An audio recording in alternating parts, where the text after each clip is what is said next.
إذ الكريم تجلى باسم منتقمه يا رب بالمصطفى بلغ مقاصدنا واغفر لنا ما مضى يا واسع الكرم فإن من جودك الدنيا وضرتها ومن علومك علم اللوح والقلم يا رب بالمصطفى بلغ مقاصدنا واغفر لنا ما مضى يا واسع الكرم لا تخنفي من زلة عظمى إن الكبائر في الغفران كالأمم يا رب بالمصطفى بلغ مقاصدنا واغفر لنا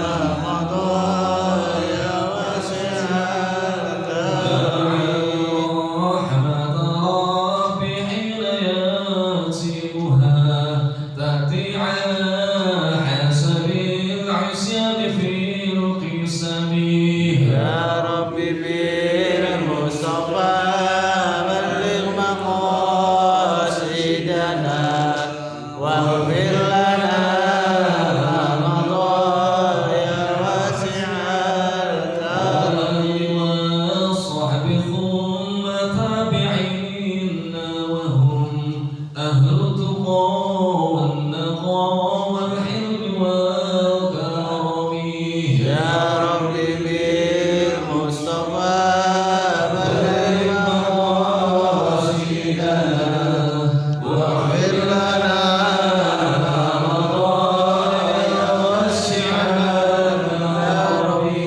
اللهم صل وسلم وبارك عليه. Assalamualaikum warahmatullahi wabarakatuh. Al-Fatihah ila Rasulillah Sayyidina Muhammadin Abdillah wa alihi wa sahbihi wa azwajihi wa zurriyyatihi wa ahli baiti Sumaila wa Sayyidina Muhajirin Rasulullah Ahmad bin Aisyah wa Sayyidina Al-Baqi Al-Muqaddam Muhammad bin Ali Ba'alawi wa Sayyidina Habib Umar bin Abdurrahman Al-Attas wa Syahali bin Abdillah Barra wa Sayyidina Habib Abdullah bin Ali bin Muhammad Al-Haddad bin Salim bin Ahmad bin Jindan وسيدنا الصالح بن محسن الحامد وجميع سادات الأبي علوي ثم إلى أرواح العلماء والشهداء والصالحين والأئمة الراشدين ثم إلى أرواح والدينا وشيخنا ومعلمينا وذوي الحقوق علينا أجمعين ثم إلى أرواح أموات أهل هذه المصلى من المسلمين والمسلمات والمؤمنين والمؤمنات أن الله يغفر لهم ويرحمهم ويعلي درجاتهم في الجنة وينفعنا بأسراره وأمواله وعلومه ونفعته في الدين والدنيا والآخرة وإلى حضرة النبي محمد صلى الله عليه وسلم الفاتحة. أعوذ بالله من الشيطان الرجيم بسم الله الرحمن الرحيم الحمد لله رب العالمين الرحمن الرحيم مالك يوم الدين إياك نعبد وإياك نستعين اهدنا الصراط المستقيم صراط الذين أنعمت عليهم غير المغضوب عليهم ولا الضالين آمين. Bismillahirrahmanirrahim. Alhamdulillahi rabbil alamin wa bihi nasta'in ala umuri dunya waddin. Wassalatu wassalamu ala asyrafil anbiya'i wal mursalin sayyidina wa habibina wa syafi'ina wa maulana Muhammadin wa ala alihi wa sahbihi ajma'in. Hasbunallahu wa ni'mal wakil wa la hawla wa la quwwata illa billahil aliyyil azim. Amma ba'du fa inna asyrafal hadits kitabullah ta'ala wa khairul hadi hadi Muhammadin sallallahu alaihi wasallam wa syarrul umuri muhdatsatuha wa kullu muhdatsatin bid'ah wa kullu bid'atin dhalalah wa kullu dhalalatin finnar. Wa bi sanadin muttasil ila imamil mu'allif rahimahullahu ta'ala wa adaman nabihi wa bi'ulumihi wa bikum fid darain amin radhiyallahu ankum. jamaah mobil khusus pengurus daripada musola Mujahidin Bapak Haji Sudarsono dan para jamaah bapak-bapak hadirin yang tidak saya sebutkan namanya, namun tidak mengurangi rasa hormat dan ta'zim kami padanya. Salawat serta salam taruh kita aturkan kali bagi Tuhan kita Nabi besar Muhammad sallallahu alaihi wasallam. Para hadirin jamaah yang saya hormati, marilah kita lanjutkan pelajaran kita pada malam hari ini yang kita masih mempelajari dalam bab, yaitu bab yang ke-10, al-babul ashir fi bayani haqqil mar'ati 'ala zawjiha wa qadi silatul arham. Ini bab yang 10, yaitu tentang menjelaskan haknya seorang perempuan, seorang istri terhadap suaminya, ya. Jadi kalau seorang istri punya hak, Pak, ya, bukan kewajiban dan hak beda. Kalau hak terhadap istri dari suaminya wajib dijalanin, ya. Apa itu haknya? Di antaranya kita saling kenal, yaitu memberikan nafkah lahir dan batin, yaitu baik kebutuhan sehari-harinya ataupun untuk yang lain-lainnya. Itu namanya hak, ya, hak seorang istri kepada seorang suaminya. Itu hak. Jadi kalau yang namanya istri bukannya kita perintahkan sebagai seorang pembantu, bukan. Ini kebanyakan orang salah kaprah. Nikah dengan seorang istri, habis istrinya kita suruh ngapain aja dah, suruh masak, suruh nyuci, suruh jagain anak. Itu sebetulnya kalau hal itu sampai terjadi, kewajiban seorang suami wajib bayar, ya. Tuh, kalau sampai seorang suami punya niatan semacam itu, kan istri saya beranak, udah ada istri, dia nyuciin, dia masak, yang jaga rumah, dia jagain anak. Itu kalau istrinya nuntut, wajib tuh bagi kita bayar. Ini buat kita nih, ini yang enaknya ada orang perempuan nih biar denger, ya. Karena haknya dia nih, dan haknya seorang wanita terhadap suami. Ini hak. Nah kalau kewajiban beda. Kewajibannya cuma melayani akan suaminya. Tuh, ya. Cuma satu. Cuman kalau haknya seorang istri, ya itu tadi banyak tuntutannya. Kalau kita nggak menjalankan atau dia sudah jalankan, kewajiban kita kalau kita nggak memberikan, wajib bayar.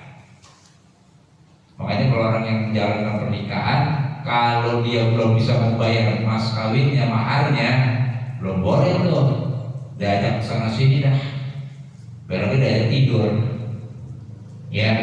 Makanya kalau ijab kabul itu harus jelas, ya, tunai apa utang, ya. Kan ada yang utang, ada sekarang yang gampangin banget, ijab kabul cukup sendal jepit. Sendal jepit, sendal swallow, enteng banget nikah.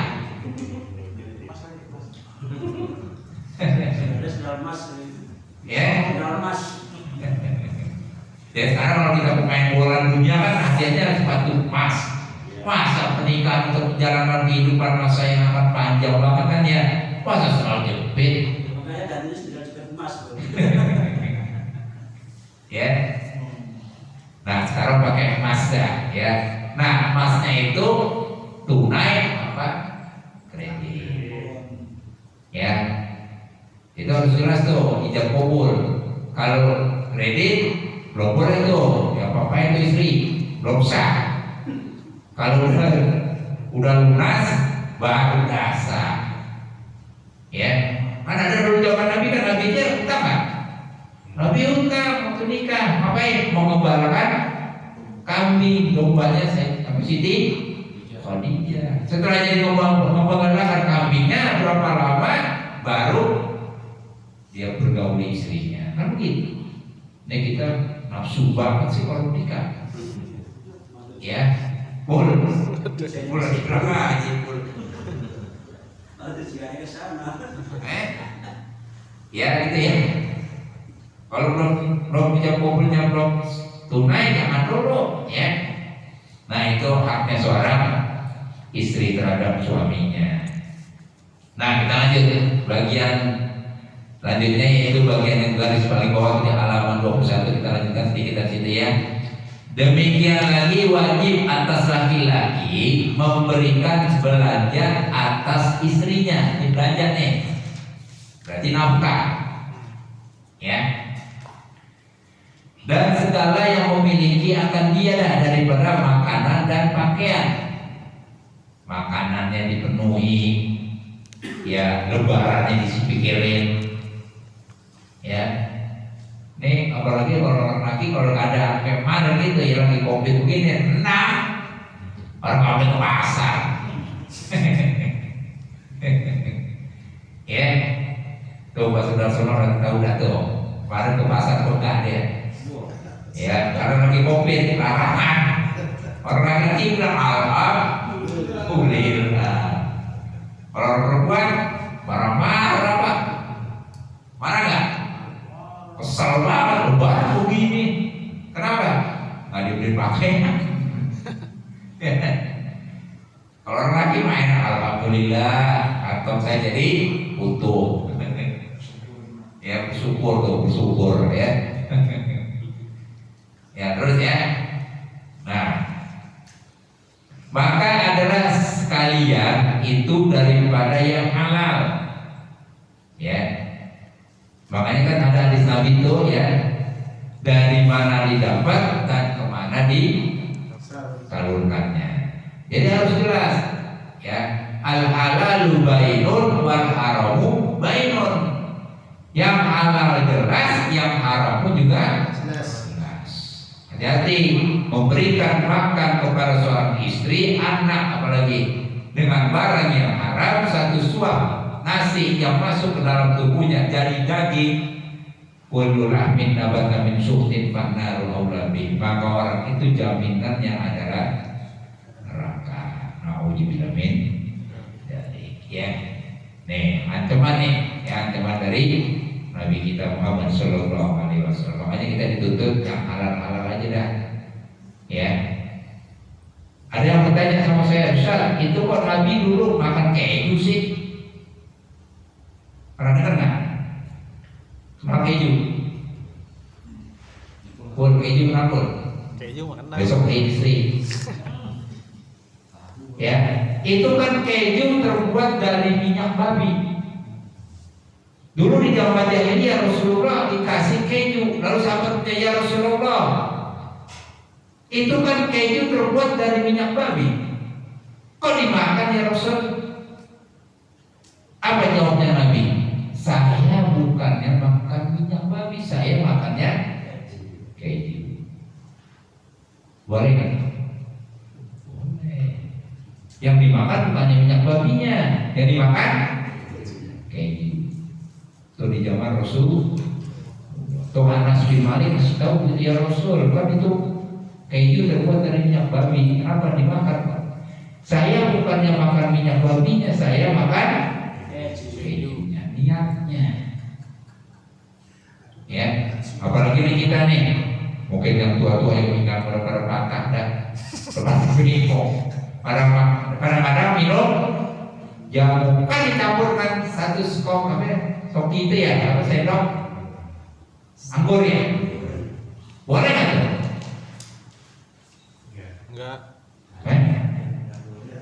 Kalau hanya sekedar untuk campurannya saja boleh, Asal tidak berlebih.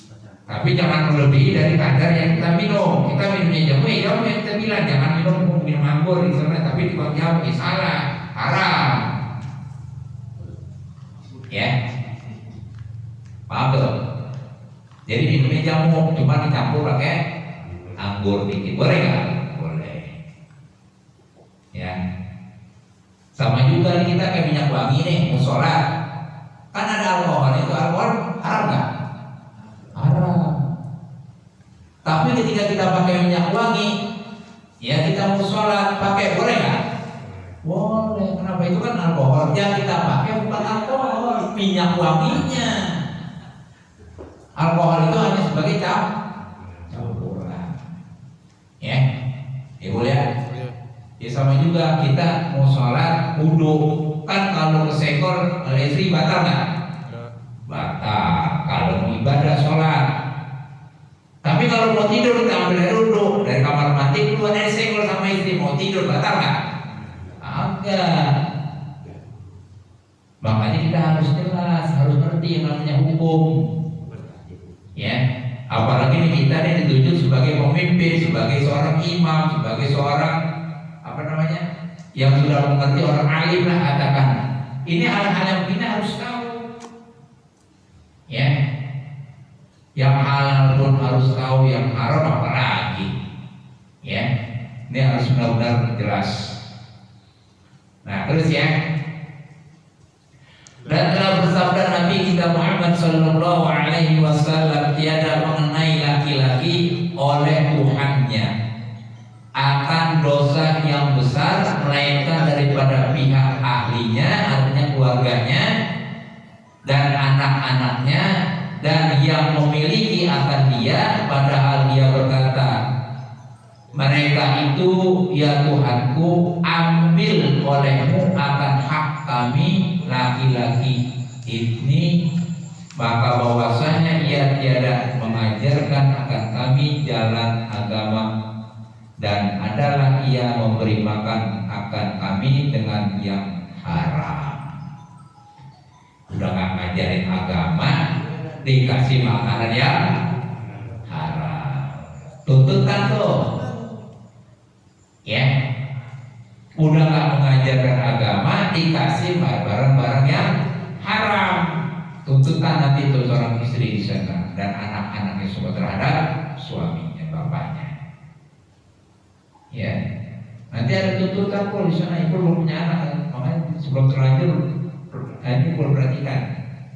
Ya, karena kalau belum punya anak repot kita tanggung jawabnya ya. Baru sekarang Ustaz ngomong kemarin ngapain? Kakak ngaji, ya kalau ngaji jadi tahu, ya ini memang hal-hal yang begini kan yang agak rumit nih, banyak yang nggak pada nyampaikan nih, ya padahal ilmunya kitabnya mah kecil, tapi penjabarannya, pemahamannya harus luas, ya. Nah tuh ya, jadi nggak diajarkan agama, udah nggak ngajarin agama, dikasih barang yang haram lagi. Ya, berat nih tuntutan buat seorang suami nanti di hadapan Allah, ya. Nah, terus ya. Nah, kenapa kok hal itu harus terjadi? Padahal kami tiada mengetahui di seorang istri nih dikasih barang yang haram, makan aja dia kagak tahu. Ya. Seorang istri anak nggak tahu, kasih makan bapaknya, makan aja. Ya. Nah, maka disuruh oleh malaikat azab memukul mereka itu dengan sebab yang menguasakan yang haram hingga hancur dia punya dagingnya. Nih, ya, makanya jelas kalau hadis Nabi bilang tadi, kullu lahmin nabata min syuqtin fannaru aulabi. Daging yang tumbuh daripada barang yang haram, satu suap masuk ke dalam perut, maka jaminannya adalah neraka. Ya, nih, hancur tuh dagingnya tuh, ya. Nah kemudian maka dibawalah ia ke dalam neraka. Nauzubillah. Ya, udah dipukul malaikat azab, hancur dia punya dagingnya, dimasukkan ke dalam neraka, ya. Dan bersabda Nabi Shallallahu Alaihi Wasallam, bermula silaturahim. Nah, silaturahim nih, ya. Apa itu silaturahim? Ya. Nah kalau kita kan nyebutnya silaturahmi, ya. Ya gitu kan ya. Nah, ini silaturahim. Nah, kenapa itu silaturahim? Itu menambah umur bagi orang yang silaturahim. Makanya kalau panjang umur, kalau pengen panjang umur, banyakkan untuk silaturahim. Kalau kita kan belum pandang, loh yang mudahan datang ke perintuan kan begitu, yang nggak mudah begitu kali, yang punya waktu, ya nggak memandang lo yang mudahan datang ke perintuan, nggak begitu. Siapapun yang datang lebih dahulu nyambung saling silaturahim, itulah yang akan mendapatkan keberkahan. Makanya di Bang Iji ya, Bang Iji ngomong, saya kemarin waktu dia di sini ngaji kemarin, saya mah yang namanya silaturahim Ustaz katanya nggak memandang siapa yang tua siapa yang muda, enggak, pokoknya yang punya waktu kosong dia datang duluan. Emang harus begitu. Nah di sini ketemu. Ya jadi nggak memandang yang tua harus didatangi sama yang muda, enggak usah begitu. Ya, itu kalau ada yang begitu sama aja iblis, ya disuruh nyembah para nabi, ada nggak mau. Kenapa? Iblis merasa bahwa dirinya lebih gagah, lebih kuat karena terciptakan dari api, sedangkan Nabi Adam dari secara akal, logika, ya memang benar juga sih. Ya, tanah apabila menghadapi api yang bakar, secara logika. Tapi kan di sini diminta di mana takwanya untuk menjalankan perintah Allah. Ya, kita berbicara masalah tua mudanya, pokoknya yang sang muda yang lebih punya waktu lebih banyak itu yang datang lebih dahulu. Ada yang bilang, ya lu yang datang kemari, kan itu aja gue yang didatangi apa? Emang apa? Emang ada larangan? Kan enggak. Itu malah contoh Ustaz. Nah itu contoh, ya. Bapaknya datang ke rumah anaknya, boleh nggak? Boleh. Nah, anaknya nggak datang ya bapaknya yang datang kan? Kan gitu jadinya, ya. Apalagi anaknya yang datang lebih dahulu cakep banget dah, bawain duit tuh, kata udah bawain duit dah, ya. Jangan bapaknya lagi sakit, ya. Datangnya anaknya temen-temen datang kata bapak lagi ditanya, apa yang dirasain? Kata bapaknya nggak ada yang dirasain sih, kalau kata bapak Anyap, aduh. aduh. Ya kata ya. Bapaknya ditanya, bapaknya dirasain pak? Ya kagak ada dirasain sih. Lalu kata bapak pakul. Nah kalau dibaca kan bisa dibilang asal bapak manis kan gitu. Tadi kata bapak Pahit. pahit. Ya, tuh, saya lihat. Nah, terus ya. Nah, jadi memanjangkan akan umurnya dan meluaskan rezeki, ya. Nih, emang kita ngerasain sih, ya. Tahu kalau anak-anak sekarang kalau duitnya gajinya nggak banyak, dia katanya nggak berkah. Ya, padahal keberkahan itu bukannya banyak atau dikitnya, enggak. Yang penting kita bisa mensyukuri, itulah yang namanya keberkahan, ya. Ziyadatul khair bil khair. Yang namanya rezeki itu berbaik itu adalah semakin baik rezekinya. Itu yang namanya barakah. Ya. Nah, dan diceritakan orang bahwasanya silaturahim itu ya tergantung ya pada arus. Nah, ini arus nih akan tercatat nih kita nih, ya.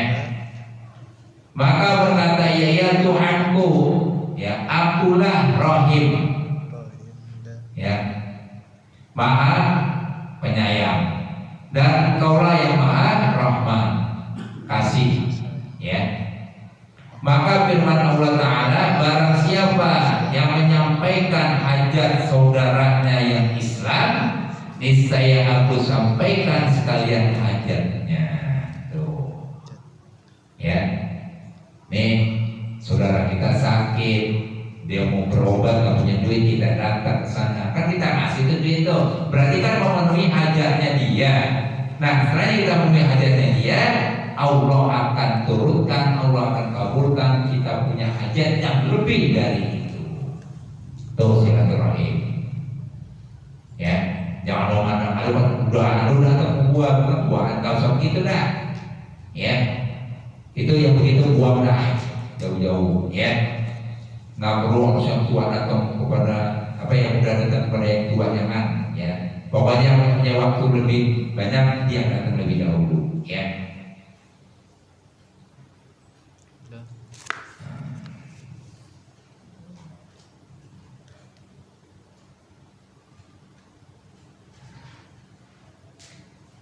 Terus ya, dan dihikayatkan, diceritakan orang daripada orang yang orang soleh bahwasanya adalah baik ya bersahabat dengan seorang laki-laki daripada negeri azab. Ini negeri akhirat nih, ya, yang jauh dah nih, ya. Nah, ini ada cerita begini. Adalah ia duduk di dalam kota Mekah yang mulia. Nih, ya. Ada seorang pemuda, ya sahabat yang duduk di dalam kota Mekah. Dan adalah kelakuannya orang tersebut mengerjakan tawaf. Nih, tawaf, ya, muterin Ka'bah tuh. Tuh kalau kita muterin Ka'bah itu jangan salah, ya. Biasanya kan kita kalau berbuat suatu kebaikan mulai dari kanan. Ini kan kalau kita muter kan Ka'bah berada di sebelah kiri kita, ya. Dan ketika kita melakukan tawaf, jangan pindah tuh. Ini umpama garis nih, ya. Lah pemutaran kita udah dari sini, mau pertama kali kita tawaf di barisan yang nomor 2 nih. Udah dapat 5 kali putaran kecapean, dipindah baris yang pertama, di saf yang pertama. Kenapa? Karena saf yang pertama lebih dekat dengan Ka'bah, puterannya lebih kecil, pendek, ya. Nah, kalau orang yang tahu semacam itu, yang puterannya lebih jauh, pahalanya lebih besar. Nih orang kan mau pengen dekat Ka'bah, padahal salah. Ka'bah itu kalau dideketin puterannya malah semakin kecil. Tapi kalau yang lebih jauh, nah jadi begitu dia putar. Tapi kalau umpamanya di sini, ya udah di putaran sini aja deh. Tapi kalau yang itu kan sama jalan. Lebih jauh puterannya, lebih besar pahalanya. Nih nanti yang pada berangkat haji, ya. Nah itu harus tahu. Insya Allah nanti kita, ya, setelah saya belajar ini kita belajar manasik. Ya, manasik haji itu penting. Ya, di mana tempat kita melempar jamroh, di mana kita mengambil jamratul ula, wusta, aqobah, itu harus tahu. Banyak orang pergi haji nggak tahu apa-apanya, Allah sayang banget. Ya, pergi haji sana ngapain? Dia Ka'bah, udah. Terus melempar jamroh di mana? Oh itu tuh lupa tuh di mana? Nah lupa. Ya, kan ada jumratul ula, wusta dan aqobah, itu harus tahu. Ya. Terus di mana saatnya kita mulai sa'i, tawaf, ya, dan di mana kita waktu memakai pakaian ihram. Ya itu harus tahu. Ada orang yang pakai ihram dari sini, dari Pondok Gede. Enggak, andai kata sekarang kita nggak bisa langsung ke Jeddah. Nanti kan kita mandi di sana, ganti pakaian. Kalau sekarang kan nggak bisa begitu.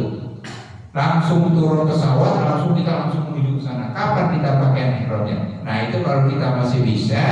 Nah ketika kita di Pondok Gede, kita mandi, siap-siap, nanti di tengah perjalanan di pesawat baru kita pakaian ihram, itu dibolehkan. Ini harus tahu ilmu-ilmu yang ini. Apalagi masalah hal-hal yang membatalkan kita punya wudhu. Lagi tawaf dari senggol marah-marah, memang artinya cakep lagi kan? Kita sengaja nyenggol di wudhu, gak batal lah. Kebeneran nih. Lagi tawaf ketemu Arab perempuan cakep banget, kata kita kebeneran, kapan lagi begini? Ya batal. Ya. Nah kalau kita lagi tawaf disenggol sama orang perempuan, jangan tengok. Udah kita putar aja terus, jangan kita tengok udah terusin aja tau, bakal. Kalau kita tengok orang nyenggol kenapa? Udah terusin aja tau apa dia terus, ya bakal udah. Walaupun kita udah 6 kali putaran, tinggal 1 kali putaran senggol, ya bakal kalau kita nengok. Tapi kalau kita nggak tengok, anggap aja yang menyenggol kita itu satu jenis dengan kita, nggak bakal. Nah harus tahu nih. Pak kalau nanti pergi haji nih, boleh punya harus belajarin dulu. Ya, sayang kalau kita di sana nggak tahu. Ya, kan ada seorang istri pergi haji, dua-duanya dibawa Kak. Istri muda sama istri yang tua dibawa kan sana. Tuh, pas sudah sana mungkin ngalamin dah. Ya, insya Allah jangan ngalamin kan. Dibawa dua-duanya. Kanan kiri. Kanan kiri. Kanan kiri. Ya kan dijagain enak Pak. Dikawal kiri kanan dijagain enak. Nah kita nanti di surga aja kalau punya anak bayi yang meninggal di waktu kecil, kan tabungan kita tuh celengan. Ya makanya kalau orang yang anak kecil yang meninggal di masih kecil, beruntung kita. Ya itu celengan tabungan buat kita. Ya. Nah ketika dia pergi haji, istrinya dulunya dibawa. Yang satu namanya Hasanah, yang satu namanya Khadijah. Diajak pergi haji. Ketika dia pergi haji, di sana kan banyak berdoa. Di Multazam, di Bir Ali, ya, di makom-makom Ibrahim. Kan kita berdoa tuh. Nah ketika kita lagi berdoa, nah kalau kita masuk baca doanya, udah aja bacanya satu jalan dah. Rabbana atina fid dunya tuh dibaca doa itu aja dikejar. Yang ketika doa itu aja orang kagak bisa baca, mau baca doa itu kagak hafal, melihat malu gengsi kan, ya udah baca doa itu aja, boleh nggak? Boleh. Ya, nah ketika lagi baca di situ karena istrinya dulunya diajak, dia ngomong ke istrinya baru, lu tadi bacanya perasaan baca Rabbana atina fid dunya hasanah mulu, atau nggak hasanah nanti kan gitu. Kali pelajaran buat kita. Istrinya namanya Hasanah, yang muda, yang tua namanya Khadijah. Nah ketika lagi baca doa disebut Rabbana atina fid dunya hasanah wa fil akhirati hasanah. Khadijah ribut marah, Nggak disebut. disebut Ada sebutan di sana. ya. Tidak ada sebutannya di sana. Ya karena dia kagak belajar kata istrinya, apa sih gue sebut Pak, sebut kau sekali nampak di situ Pak, baca doa sama-sama sana boleh sebut iya dah. Kata suaminya, Rabbana atina fid dunya hasanah wa fil akhirati Khadijah. Keluar dah. Ya. Kalau kita tahu kurangin ini soal agama, ini bukannya nyebut nama istri, ini memang bacaan doa. Jelas sih kurangnya ada terdirman belajar lagi Al-Qur'an. Cakep nggak tuh? Cakep Pak, ahli surga tuh yang gitu, jarang-jarang kali. Ya, gara-gara pergi haji baca ribut begitu, sampai pergi haji pulang belajar Al-Qur'an. Tuh kan benar nggak? Di situ ada doa Rabbana atina fid dunya hasanah, bukan nyebutin dia. Jadi istri yang tua jadi tahu mengerti. Oh iya berarti diajarkan agama. Tuh ya. Gitu. Nah terus ya. Jadi tawaf itu, nah tawaf adanya sebelah kiri kita. Jadi putarannya begitu. Makanya kalau kita tawaf jangan pindah-pindah garis. Itu nanti hitungannya nggak benar tuh, ya. Andai kata kita udah muter nih, batal, ulang lagi, ya. Nah kalau kita ngambil barisan yang pertama nih muternya ya udah terus sampai 7 kali tuh putarannya gini aja, sama pertama sama pertama. Kalau yang sampai terakhir, jangan pindah, nanti udah capek, udah 5 kali putaran, kecapean ini ambil, nyepong deh jalannya, ambil sampai berdekatan dengan Ka'bah, itu masa tuh. Ada nggak yang gitu? Banyak. Ya, banyak yang ngomong saya begitu. Pak Ustaz, saya waktu di Ka'bah tawaf pertama memang enak banget, cari tempat yang jauh dari Ka'bah ada memang ada itu ya, ada apa sih kalau udah tahu nih gitu ya, macam itu. Jadi enak adem gitu kan. Nah kalau yang di tengah-tengah sini kan agak panas, jalan ke Ka'bah. Lama-lama panas. Dia aja sebelah sana tuh, jalan-jalan lama-lama Panas. capean, capek. Akhirnya pas lagi jalan di toa, dia potong aja tuh jalan ambil alternatif, nyempung aja ngambil deketin Ka'bah, masak tuh.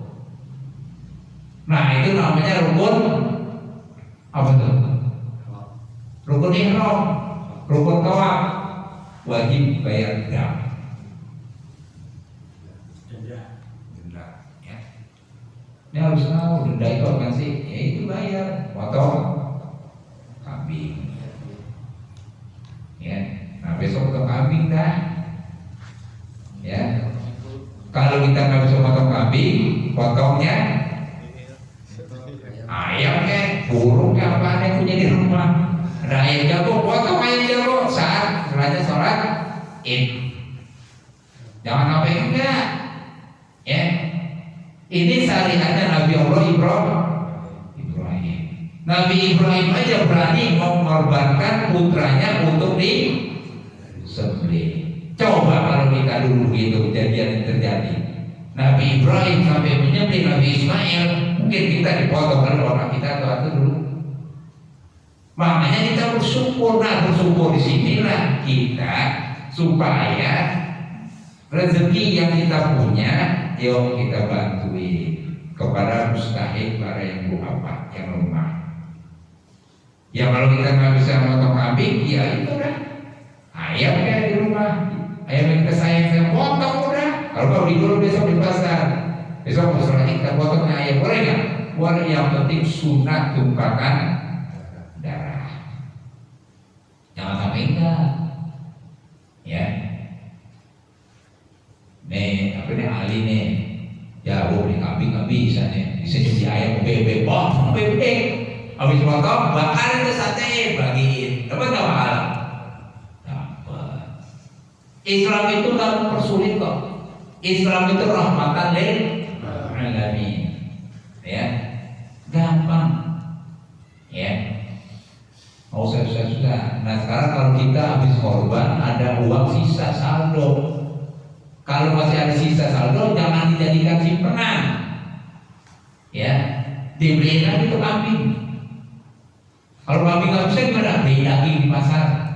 Beli daging di pasar apa yang makan tuh sama-sama panitia. Jangan ada tinggalin uang korban untuk saldo, jangan. Namanya korbannya nggak sempurna.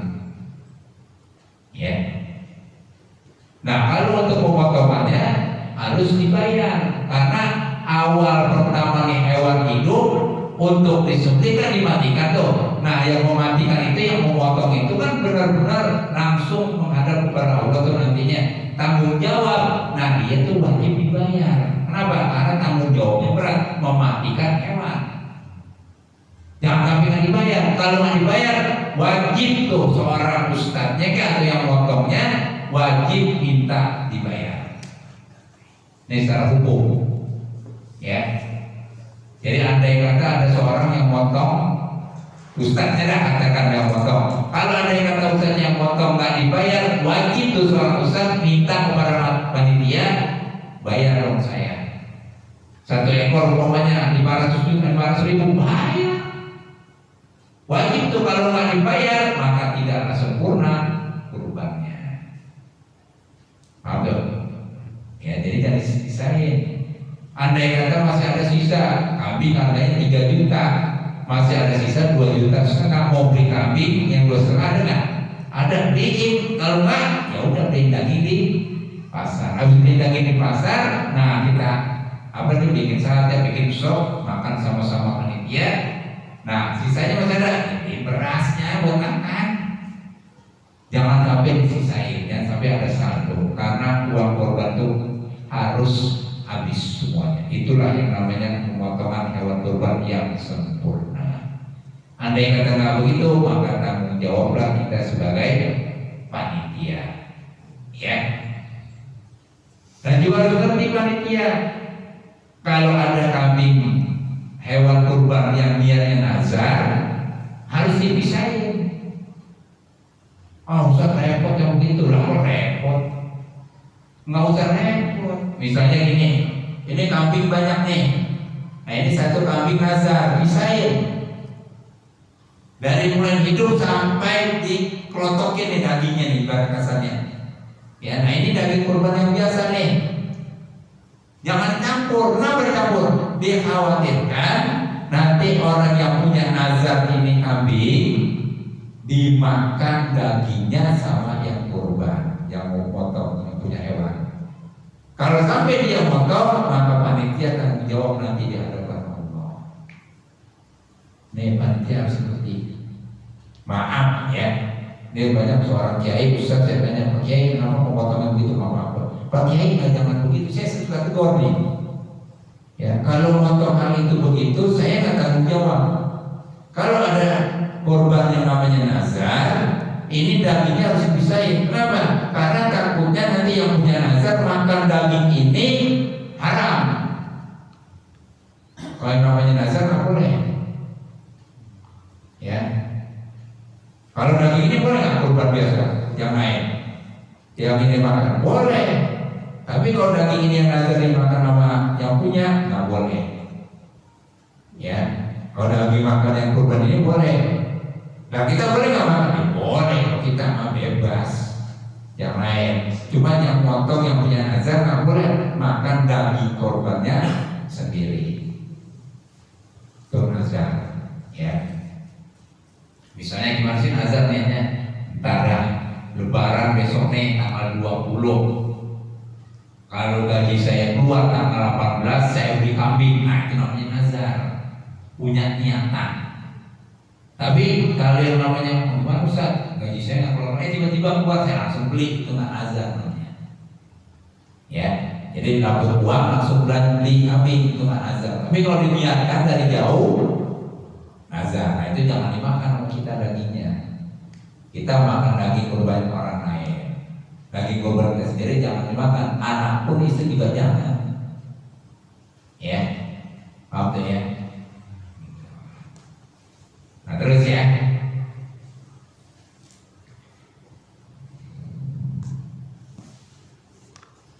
jadi gitu ya tawaf tadi ya.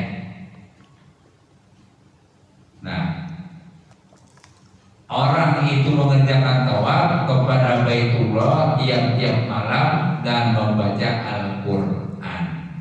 Nih ya, tawaf tiap malam. Memang kita kalau di Mekah kadang-kadang jangan tidur, banyakin ibadah.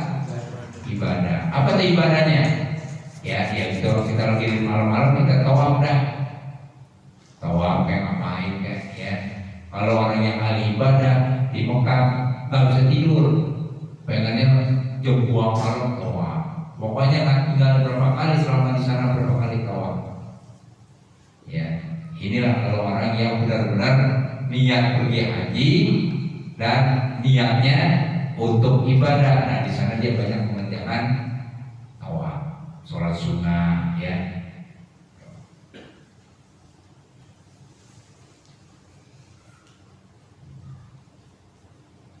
Nah terus membaca Al-Quran juga ya. Nah ia pada siang hari maka aku beri, ya, aku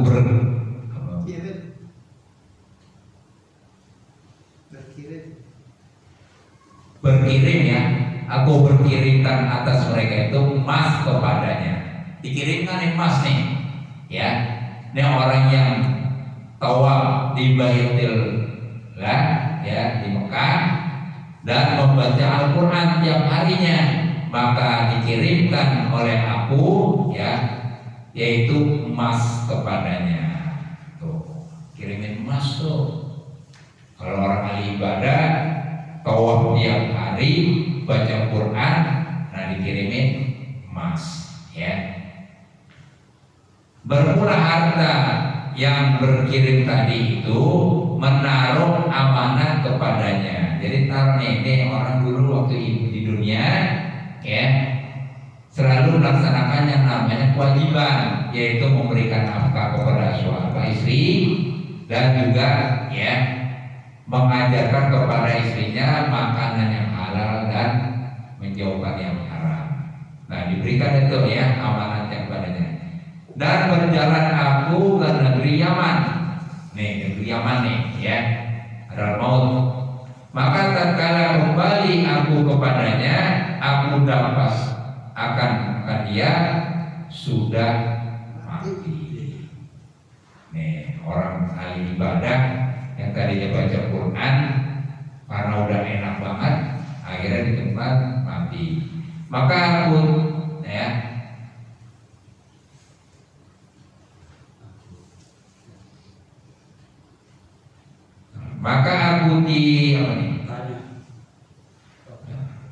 Maka aku tanya kepada anaknya yang meninggal tadi ya, akan hal emas yang aku taruh tadi yang diberikan nih, ya, yang diberikan tadi oleh para ibadah.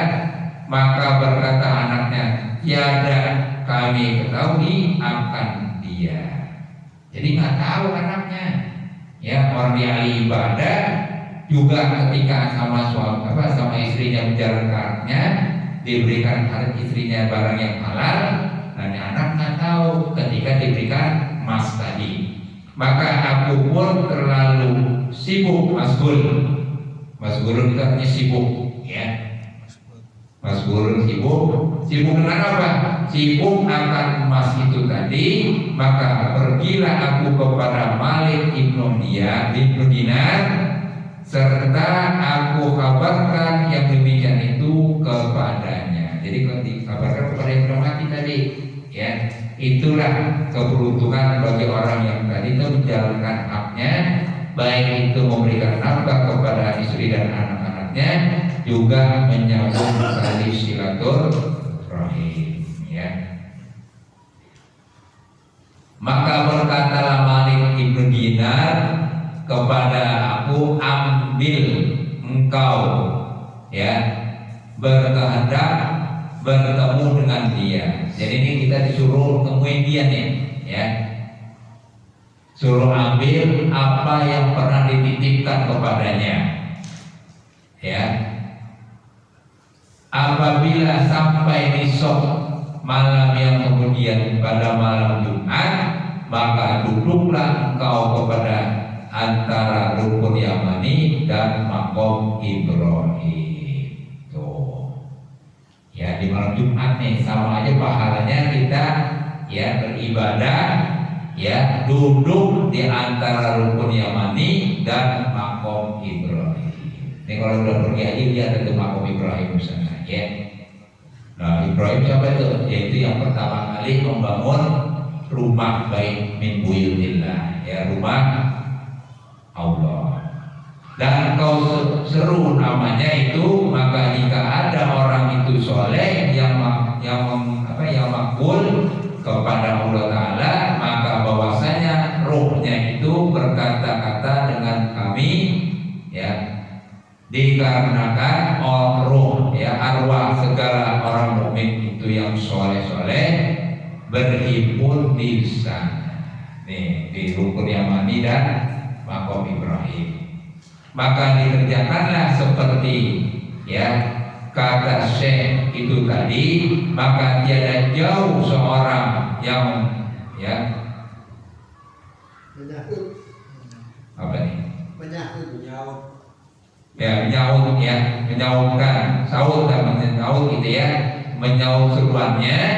Maka tatkala subuh pergilah aku kepada Malik ibnu Dinar dan aku kabarkan kepadanya demikianlah itu. Maka berkatalah Syekh tadi bahwa orang yang tadi beribadah itu yang mendapatkan titipan emas tadi meninggal dunia. Maka disebut oleh Syekh, ya, Malik ibnu Dinar, apa katanya? Inna lillahi wa inna ilaihi raji'un, ya. Nah, sampai sini dulu, ya, karena waktu sudah 9 malam. Mudah-mudahan ada, ya, apa yang kita pelajari malam hari ini, mudah-mudahan dapat kita ambil intisari daripada hikmah yang terkandung di dalam kitab ini. Mudah-mudahan menjadikan tafsir buat kita dalam kehidupan sehari-harinya, ya.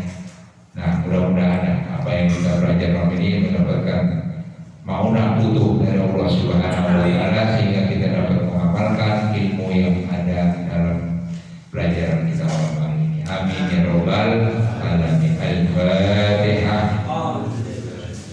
A'udzubillahi minasyaitonir rajim. Bismillahirrahmanirrahim. Alhamdulillahirabbil alamin. Arrahmanirrahim. Maliki yaumiddin. Iyyaka na'budu wa iyyaka nasta'in. Ihdinas siratal mustaqim. Shiratal ladzina an'amta 'alaihim ghairil maghdubi 'alaihim waladdallin. Rabbana lana bima 'allamtana wa bima 'allamtana rabbi faqina wa faqina wa qarrabna bidina ma ali putri rusa wa jakar wa salatullahi tasawwur mustafa bi rahmatika ya arhamar rahimin wa rahmatina min indik wa afil alaina min fadlik wa ashir alaina min rahmatik wa anzil alaina ya Allah min barakatik wa bisna libasabik wa afiatik bidin wa dunya wal akhirah innaka ala kulli syai'in qadir. Rabbana atina fid dunya hasanah wa fil akhirati hasanah wa qina azabannar. Sallallahu alaihi Muhammadin wa ala alihi washabihi wasallam walhamdulillahi rabbil alamin.